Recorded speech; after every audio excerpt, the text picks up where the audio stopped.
Bismillahirrahmanirrahim. Alhamdulillah nahmaduhu wa nasta'inuhu wa nastaghfiruh wa na'udzu billahi min shururi anfusina wa min sayyiati a'malina. May yahdihillahu fala mudilla lahu wa may yudlil fala hadiya lahu.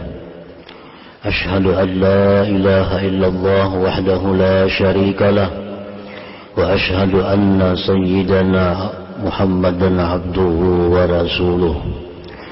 Allahumma salli wa sallim wa barik ala sayyidina wa maulana Muhammad wa ala alihi wa ashabihi wa zurriyyatihi wa mawalah, amma ba'du. Yang kita hormati dan kita cintai para habaib dan para alim ulama, para muhibbin, hadirin hadirat rahimakumullah. Pertama-tama kita panjatkan puji dan syukur kehadirat Allah Subhanahu wa taala, yang mana dengan taufik dan hidayah serta pertolongan inayah yang diberikan kepada kita, dapat kembali kita berkumpul di majelis yang penuh berkah ini. Salawat dan salam kita haturkan kepada junjungan kita Nabi besar Muhammad sallallahu alaihi wasallam dan kepada seluruh keluarga, para sahabat, zuriat dan pengikut beliau sampai hari akhir nanti. Para muhibbin rahimakumullah, setelah kita menyelesaikan kitab Fathul Qaribil Mujib di akhir bulan Safar yang lalu, maka insyaallah akan kita lanjutkan dengan kitab yang bernama Risalatut Taubah, Risalah Tobat. Di dalam kitab Risalah Tobat ini menerangkan tentang apa itu tobat, wa fadailiha, dan menerangkan tentang keutamaannya tobat, wa fawaidiha, dan keterangan tentang faidah-faidahnya tobat, wa syurutiha wa muqaddimatiha wa asbabiha wa maqbuliyatiha, dan keterangan tentang syarat-syarat tobat dan mukaddimah tobat, sebab-sebab tobat dan diterimanya tobat, wa ilaji da'il israr ala dzunub, dan keterangan tentang mengobati penyakit mengekali atas dosa-dosa. Itulah isi daripada kitab yang akan kita baca, yaitu Risalah Taubah ini. Para muhibbin rahimakumullah, kita mengambil kitab ini mengingat bahwa taubat kepada Allah Subhanahu wa taala itu merupakan suatu kewajiban bagi orang-orang yang melakukan dosa. Dan kewajiban taubat itu kewajibannya alal faur, artinya bersegera. Makin lambat kita bertobat, maka makin besar dosa yang telah dilakukan itu. Dan mengingat bahwa dalam pergaulan kita sehari-hari, baik di masyarakat, baik di pasar, baik di kantor, baik dimanapun, sulit untuk menghindar daripada dosa itu. Nah, maka oleh karena itu, untuk menghapuskan kesalahan-kesalahan kita sehari-hari ini, maka diperlukanlah untuk selalu bertobat kepada Allah Subhanahu wa ta'ala.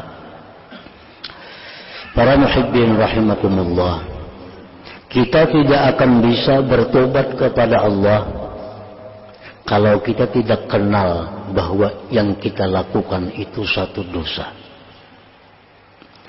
Bagaimana kita bisa tobat kalau kita tidak mengetahui dosa? Orang yang tahu dosa pun belum tentu bisa tobat, apalagi yang tidak tahu dosa. Nah, dosa itu datang dari berbagai penjuru, dari berbagai arah di tubuh kita ini. Dosa bisa datang dari mata. Dosa bisa datang dari telinga. Dosa bisa datang dari mulut.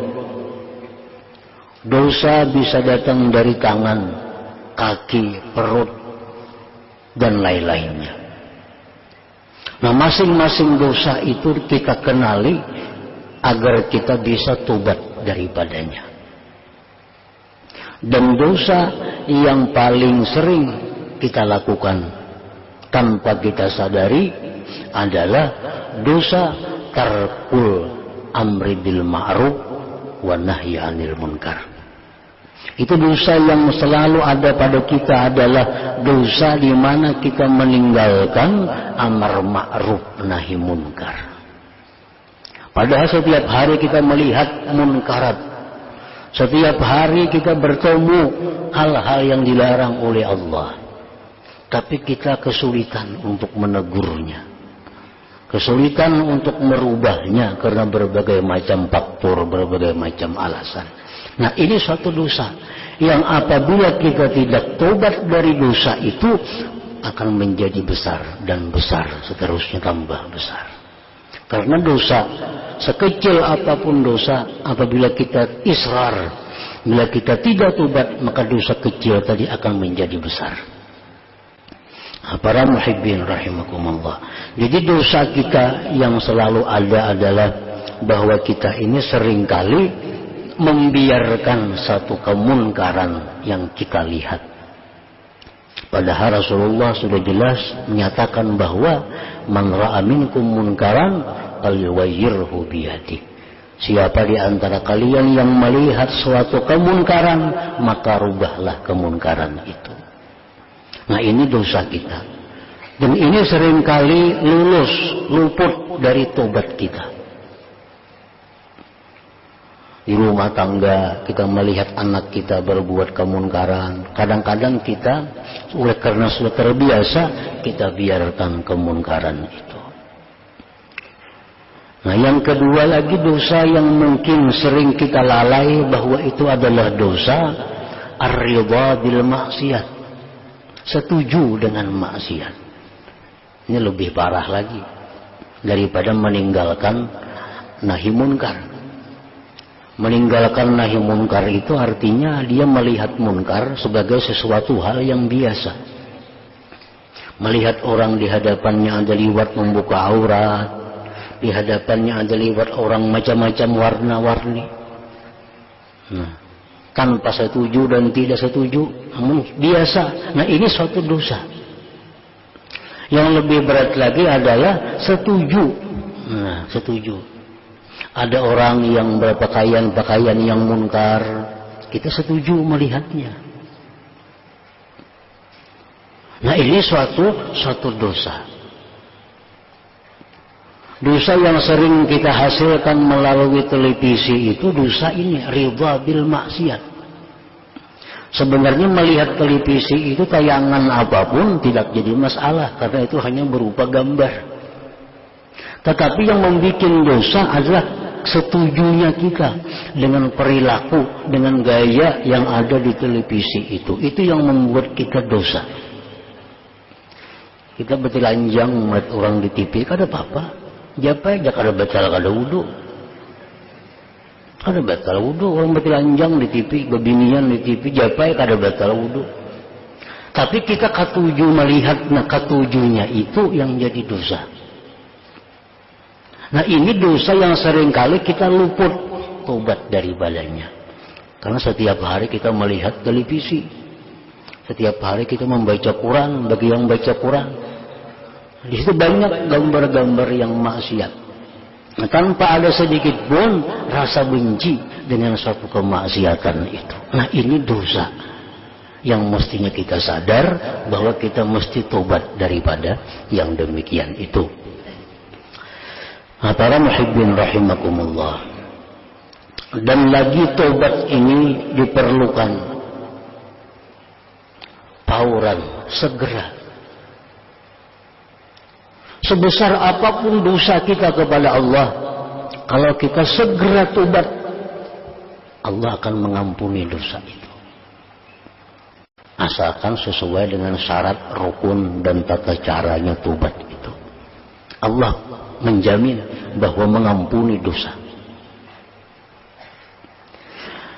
Nah, apabila kita memperlambat tobat, walaupun dosa kecil,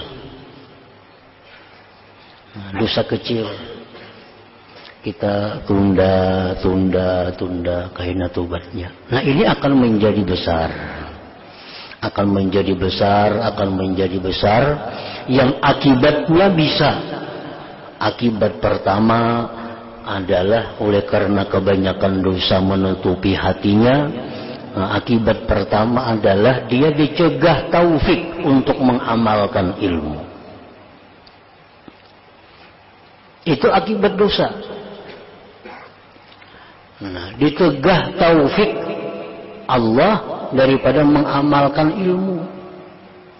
Ini kalau belajar rajin aja, menuntut ilmu ketujuh aja, mendengar-dengar kebaikan ketujuh aja. Tapi untuk mempraktikkan itu dia kada diberi Allah taufik, kada diberi Allah kemudahan, kekuatan. Nah, ini dosanya menutupi hatinya. Oleh karena apa? Oleh karena israr, oleh karena meninggalkan tobat dari dosa. Kan tobat itu menyesal dosa. Nah, ini meninggalkan menyesali itu. Nah, apabila sampai di batas itu bahwa dia sudah kesulitan mengamalkan ilmu, dan ini banyak terjadi pada kita. Dosa kita sudah sampai ke titik itu, di mana kita sulit mengamalkan ilmu. Banyak kita saksikan, banyak kita lihat orang yang rajin menuntut ilmu, tapi akhlaknya tidak berubah. Tutur katanya kada berubah. Daripada suka menggibah orang, suka menggunjing orang, suka menyinggung orang, suka menghinakan orang. Padahal ini menuntut ilmunya aktif, menuntut ilmunya rajin, tapi kada bisa mengamalkan ilmu. Karena apa? Karena ada dosa-dosa menutupi hatinya yang mencegah taufik Allah.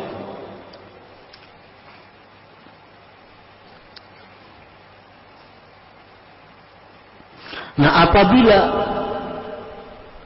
dosa ini makin besar, makin besar lagi, bukan hanya dicegah taufik amal, tetapi dia dicegah taufik ilmu.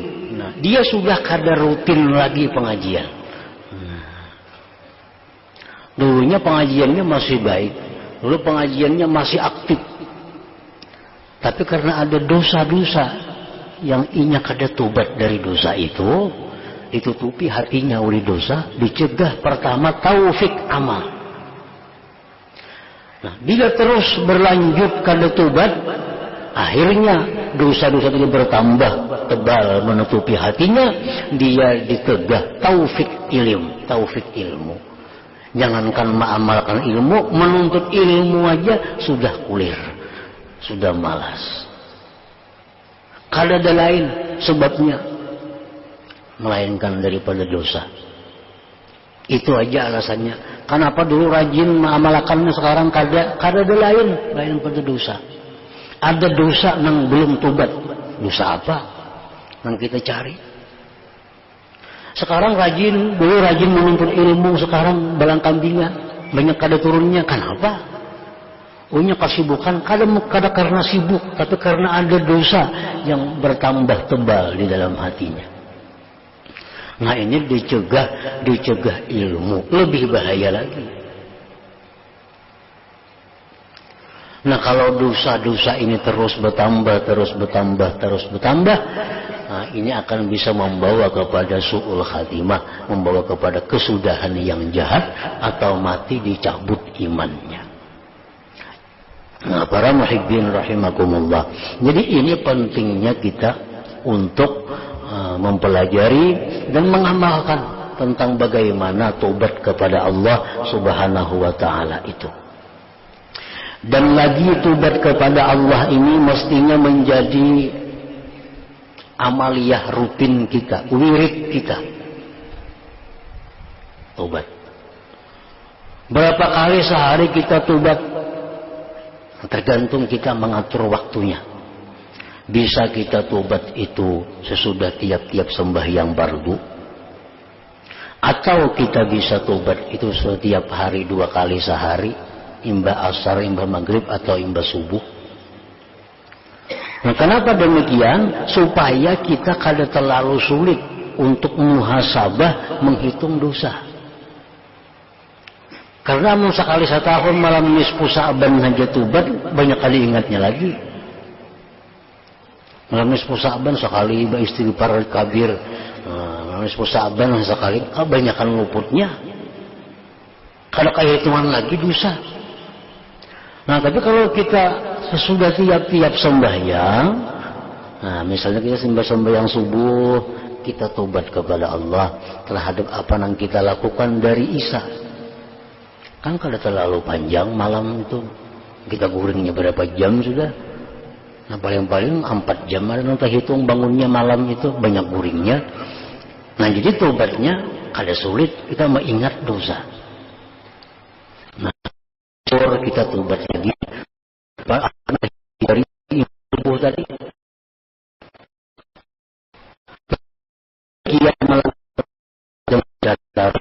maka kita akan bersih. Tidak ada dosa besar apabila disertai dengan taubat dan istighfar. Tapi tidak ada dosa kecil kalau itu dilakukan dengan israr, dengan mengekali. Arti mengekali itu bukan hari-hari memperbuat dosa, ada. Arti mengekali itu sekali melakukan dosa kecil tapi kada bertobat, itu mengekali ngarannya. Sekali Joshua minum teh di warung kada bayar. Sekali, tapi 20 tahun sudah itu. Nah, kada tobat lagi. Nah, ini israr. Jadi besar dosanya. Karena 20 tahun selalu berlipat ganda dosa yang kecil tadi. Malam tadinya membunuh orang, malam tadinya berzina, malam tadinya minum arak, malam tadinya merampok. Tapi subuhnya tobat kepada Allah, nah, dosa-dosa besar itu akan dihapuskan oleh Allah Subhanahu wa ta'ala. Nah, jadi itulah beberapa alasan, beberapa pertimbangan kita mengulang kembali tentang tobat kepada Allah Subhanahu wa ta'ala ini. Mudah-mudahan kita dapat mengamalkannya dengan bagus, dengan teratur, sehingga diri kita ini bersih dan kita kada dicegah Allah daripada taufik amal, sehingga bisa mengamalkan ilmu yang kita terima dari Allah.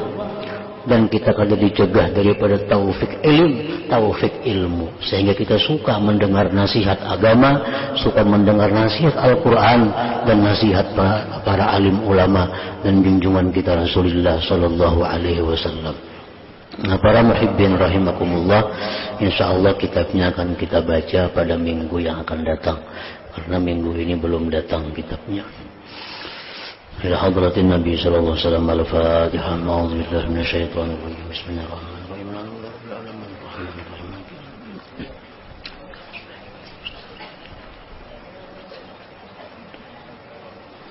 أشهد أن لا إله إلا الله وحده لا شريك له وأشهد أن سيدنا محمدا عبده ورسوله. لا إله إلا الله نستغفر الله. لا إله إلا الله نستغفر الله. لا إله إلا الله نستغفر الله. لا إله إلا الله ونتوب إلى الله. لا إله إلا الله محمد رسول الله صلى الله عليه وسلم ويا أيها الرجل منه شفاعة صلوا عليه وسلموا تسليما اللهم صل وسلم